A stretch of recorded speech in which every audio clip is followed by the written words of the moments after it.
আমি আপনাদের সামনে একটি লম্বা হাদিসের অনুবাদ করছি, এক খেয়ালে চেয়ে থাকবেন, 19-20 হয় না যেন।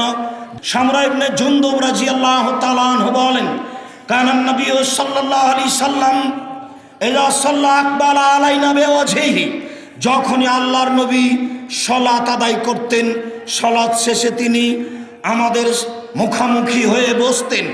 সাধারণত এরকম কাজ ফজরের সালাতে হতো। ফাসালানা, তিনি আমাদের জিজ্ঞেস করতেন, হাল রাহাদুম মিনকুম লাইলাতা রুয়ান, সঙ্গী সাথী তোমাদের কেউ স্বপ্নে কিছু দেখেছে কি? ফাইন রাহাদুন কাসাহা, যদি আমাদের কেউ স্বপ্নে কিছু দেখতো তাহলে সে স্বপ্নের কথা বলতো। ফাকাল রাসূলুল্লাহ সাল্লাল্লাহু আলাইহি সাল্লাম, ও ফায়াকুল রাসূলুল্লাহ সাল্লাল্লাহু আলাইহি সাল্লাম কাসাহা, আল্লাহ রাসূল তার স্বপ্নের কিছু তাবির বলে দিতেন।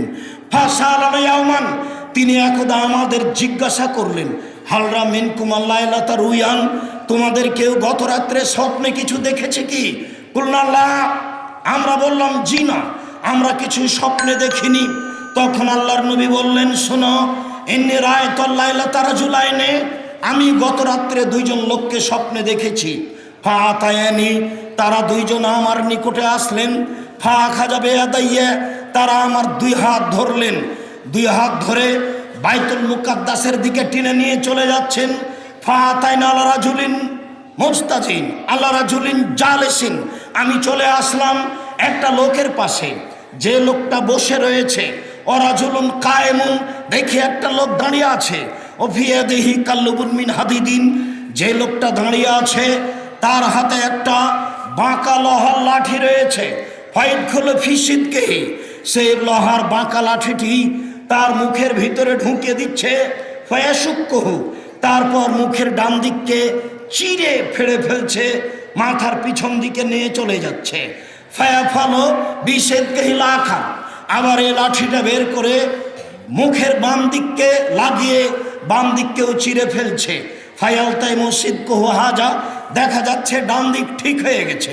ফায়াউদু ফায়াফালো মিসলাহু, আবার লাঠিটা ডান দিকে নিয়ে এসে ডান দিকে লাগিয়ে আবার মুখকে চিরে ফেলছে।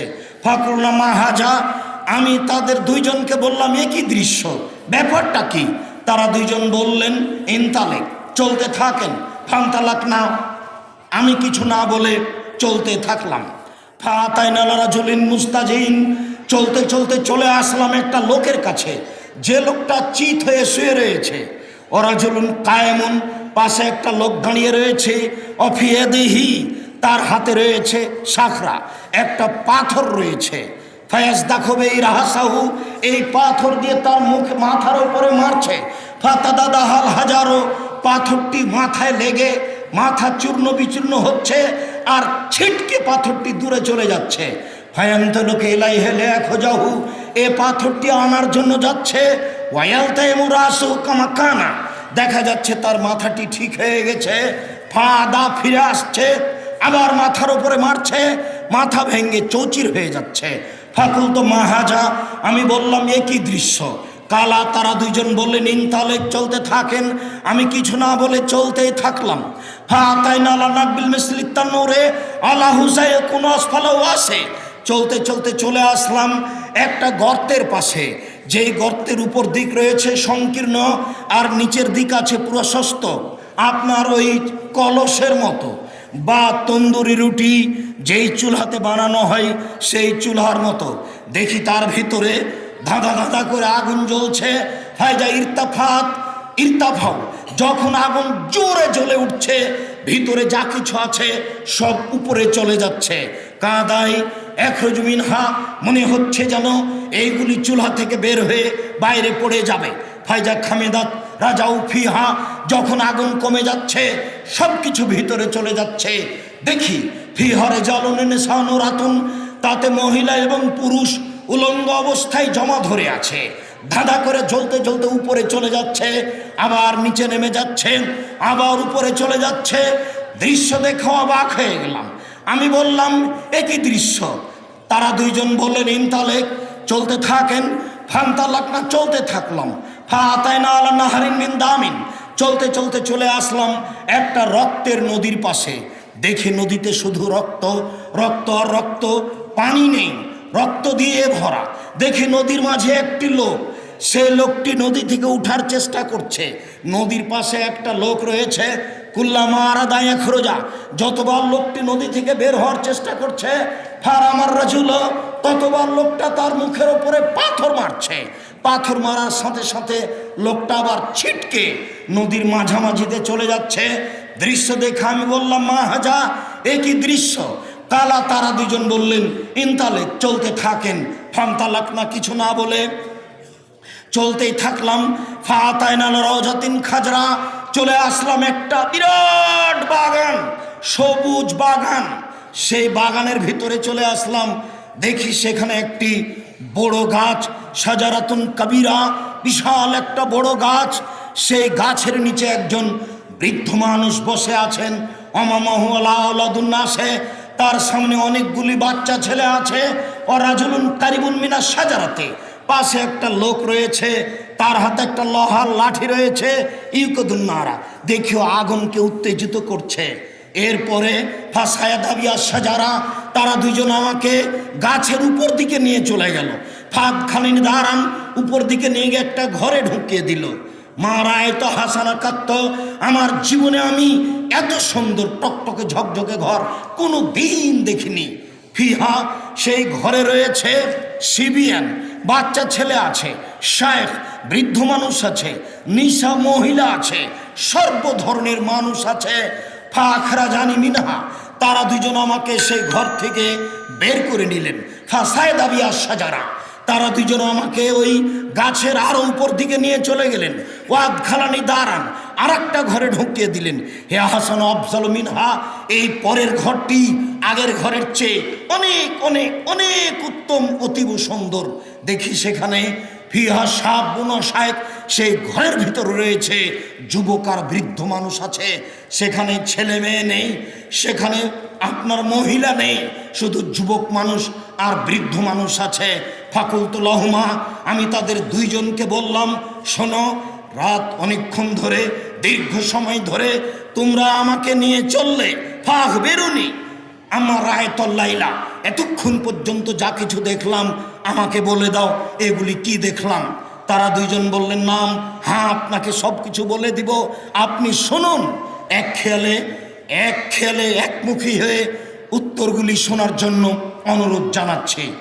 তারা দুইজন বললেন, আর রাজুল, ওই যে লোকটাকে দেখেছেন, ইশক্ক সিদ্কহু, যার মুখের দুই দিককে লোহার লাঠি দিয়ে চিরে ফেলা হচ্ছিল, রাজুলুন কাযযাব, ও মিথ্যুক মানুষ, মিথ্যা কথা বলতো। ইফআল বিহি ইয়াউমাল কিয়ামা, তার সাথে এরূপ আচরণ করা হবে কিয়ামত পর্যন্ত। মিথ্যা কথার ফলাফল এই।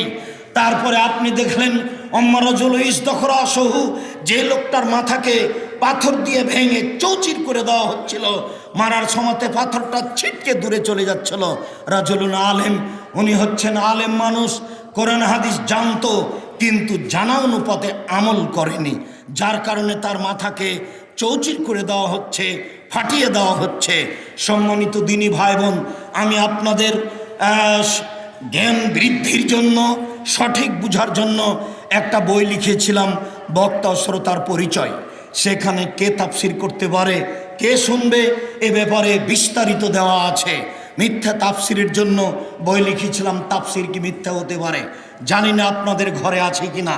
তাই এভাবে মিথ্যা কথা বলে পরকাল হারানো ঠিক নয়। সম্মানিত দিনী ভাই বোন, যেই গর্তের মধ্যে ধাঁধা করে আগুন জ্বলছে, পুরুষ নারী উলঙ্গ অবস্থায় জমা ধরে ধাঁধা করে উপরে চলে যাচ্ছে, আবার নিচে নেমে আসছে, আবার উপরে চলে যাচ্ছে, আবার নিচে নেমে আসছে। অহমজনাত, তারা হচ্ছে বেভিচারণী। যারা জেনায় লিপ্ত হবে তাদের এই অবস্থা হবে। ওই যে নারী পুরুষ উলঙ্গ অবস্থায় ধাঁধা করে আগুনে জ্বলছে, এরা হচ্ছে বেভিচারণী। তারপরে যে আপনি দেখলেন রক্তের নদীতে একটা লোক পড়ে আছে, যতবার নদী থেকে উঠার চেষ্টা করছে ততবার পাশ থেকে পাথর মেরে তার মুখখানাকে ভেঙে চৌচির করা হচ্ছে, আর নদীর মাঝামাঝিতে তাকে ধাক্কা দিয়ে পাঠিয়ে দেওয়া হচ্ছে। আকিলুর রিবা, এ হচ্ছে সুদখোর। যারা সুদ খাচ্ছে তারাকে বিচারের মাঠে রক্তের নদীতে ফেলে দিয়ে পাশ থেকে পাথর মারা হবে বিচার হওয়া পর্যন্ত। যতক্ষণ পর্যন্ত বিচার না হবে ততক্ষণ পর্যন্ত এ শাস্তি হবে। এরপরে জাহান্নামও হতে পারে, জান্নাতও হতে পারে। এরপরে ওই যে দেখলেন বিরাট বাগান, সেই বাগানে একটি বড় গাছ, সেই গাছের নিচে একজন বৃদ্ধ মানুষ বসে আছেন, উনি হচ্ছেন ইব্রাহিম আলাইহিস সালাম। তার সামনে দেখলেন কতগুলি বাচ্চা ছেলে, এরা হচ্ছে হিন্দু মুসলমান সবার বাচ্চা। হিন্দু মুসলমান যেগুলো বাচ্চা ছেলে মারা যাচ্ছে সেগুলো সবই জান্নাতে যাবে। পাশে যে একটা লোককে দেখলেন যে লাঠি নিয়ে আগুনকে উত্তেজিত করছে, ও জাহান্নামের মালিক। জাহান্নামের মালিক লোহার লাঠি দিয়ে জাহান্নামের আগুনকে উত্তেজিত করছেন। এরপরে যে আপনি প্রথম ঘরে ঢুকলেন, এটা হচ্ছে সাধারণ মুমিনদের ঘর। এরপরে যে আপনি এখনই বের হলেন, এই ঘরটা হচ্ছে শহীদদের ঘর। আমি বলি, আমি হচ্ছি জিব্রাইল, আর আপনার বাম হাত ধরে আছেন ইনি হচ্ছেন মিকাইল। আপনি একটু মাথাটা উপর দিকে করলাম, দেখলাম খুব সুন্দর টকটকে ঝকঝকে বিশাল বাড়ি। তো তারা দুজন বললেন এইটা আপনার ঘর।